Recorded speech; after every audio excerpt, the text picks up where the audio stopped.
আজ আমার মায়ের জন্মদিন। দিনটি আমাদের কাছে খুবই স্পেশাল। আমরা দুই বোন, আমাদের কোনো ভাই নেই। ছোট থেকেই আমার দুই বোন মায়ের জন্মদিনটা ছোটখাটো হলেও পালন করেছি। এখন আমার বিয়ে হয়ে গেছে, তাই বলে কি মায়ের বার্থডে পালন করব না, সেটা হতে পারে না।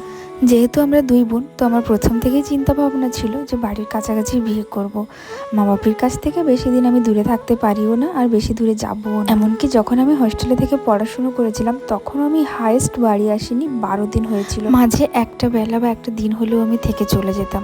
আর আমার বিয়েটাও কিন্তু হয়েছে মাত্র 15 মিনিটের ডিস্টেন্সে। মায়ের বার্থডে মানে এই নয় যে আমরা বিশাল বড় করে অনেক কিছু আয়োজন করি, তা নয়। বাট ওই দিনটা আমরা দুই বোন আমাদের মার কাছে থাকি। ওই জন্য সকাল থেকে উঠে তাড়াতাড়ি কাজ ওয়াজ কমপ্লিট করে নিলাম। এদিকে আমি আমার হাজব্যান্ডকে সকালে ব্রেকফাস্ট দিয়ে দিলাম। এরপরে আমি রেডি হয়ে গেলাম। আমি যাব আমার কাজে, কাজ থেকে ফিরে আমি যাব মা বাপির কাছে। ও হ্যাঁ, কি গিফট দেবো সেটাই তো ভেবে পাচ্ছিলাম না। বোনকে ফোন করলাম যে কি গিফট দেওয়া যায় বলতো। ও বললো, দিদি তুমি